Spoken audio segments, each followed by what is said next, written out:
I realize that a lot of fans in the age demographic of maybe like 18 to 26 or 27 love the year of 2001 in the WWF. And again, I've talked about this before. Maybe it's just a generational thing. I don't know.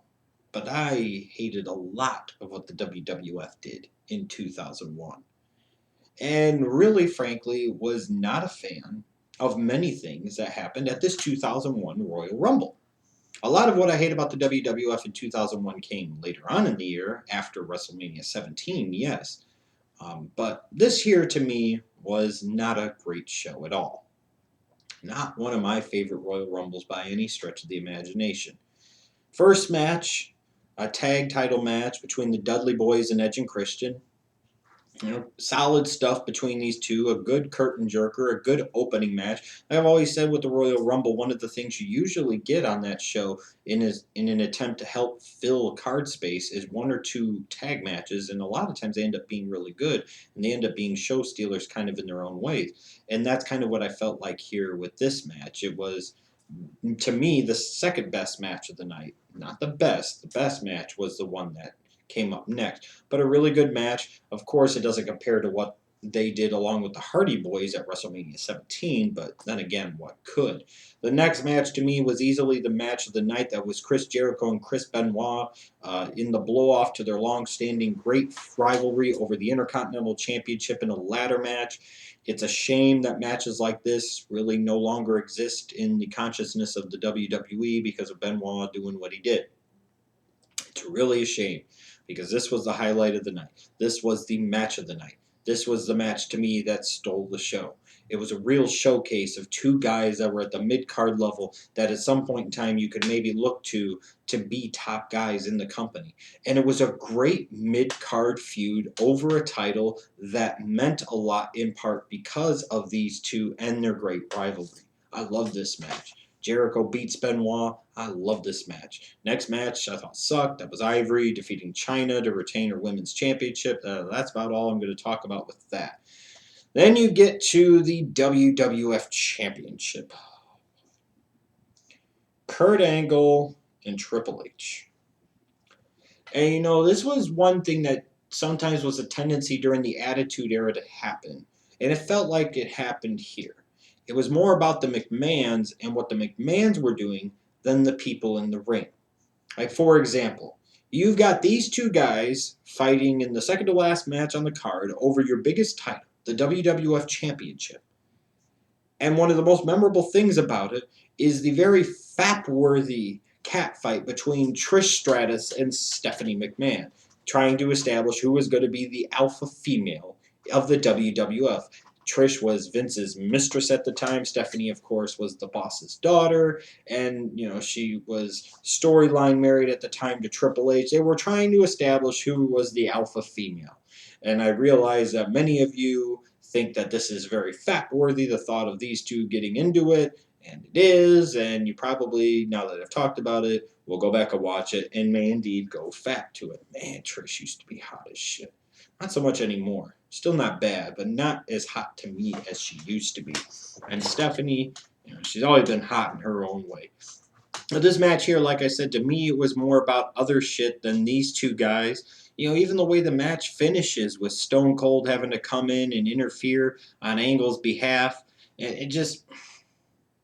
I get the whole thing about Stone Cold wants revenge on Triple H because it was Triple H who was the one that, sat there and set up the whole hit at Survivor Series 98, or 99, excuse me, or 99, yes. I get that. But, to me, you've got Kurt Angle, you've got Triple H. Why do you need all this other bullshit? I get the whole thing, the storyline advancement. I get the whole thing of this and that and everything else.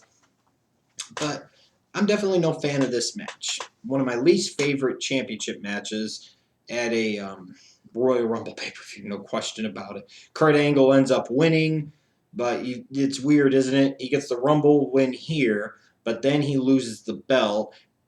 Stone Cold wins the Rumble, but then loses to Triple H at No Way Out, and then Stone Cold beats The Rock at WrestleMania.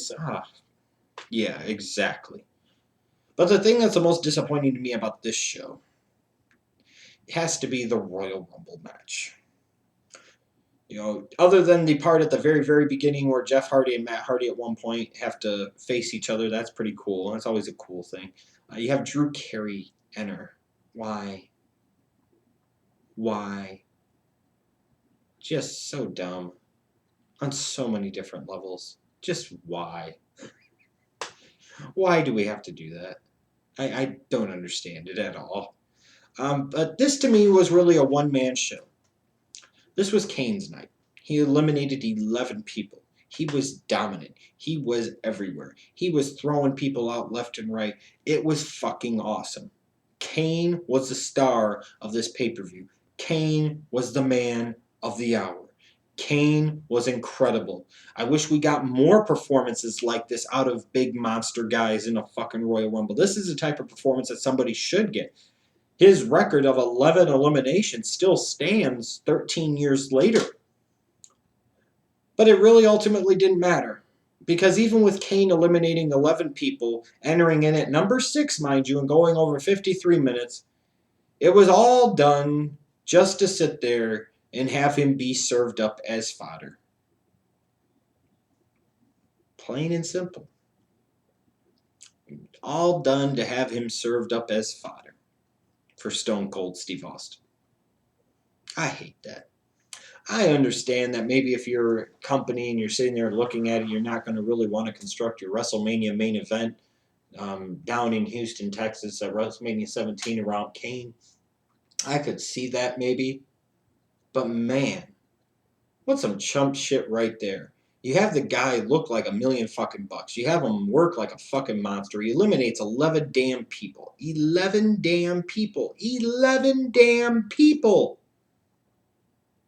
All just to be eliminated by Stone Cold Steve Austin. I love this Rumble match because of Kane. Kane was the star of the show. I hate the fucking finish of the Rumble, and I hate the finish to this day. Austin already had 2 Rumble victories.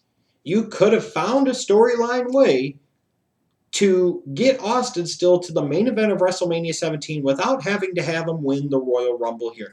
This would have been a nice cementing of the legacy of Kane. This would have been something that really established him as a top guy in the WWF by having him eliminate 11 people and then Austin make it 12 and end up winning the whole damn thing.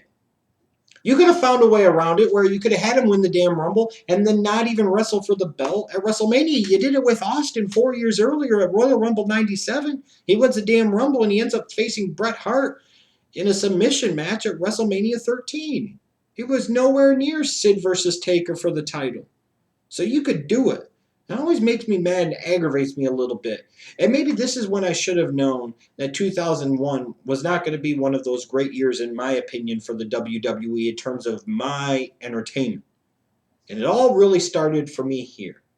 A lot of squirrely shit and a lot of lack of direction and just things that really pissed me off and disappointed me still to this day. Kane should have won that fucking Royal Rumble. I don't care. Austin didn't need it. And you could have come up with a way to work around it. Period. So, for this pay-per-view, watch the first match, watch the second match, and then watch Kane dominate and kick ass in the Royal Rumble. You could pretty much skip the rest.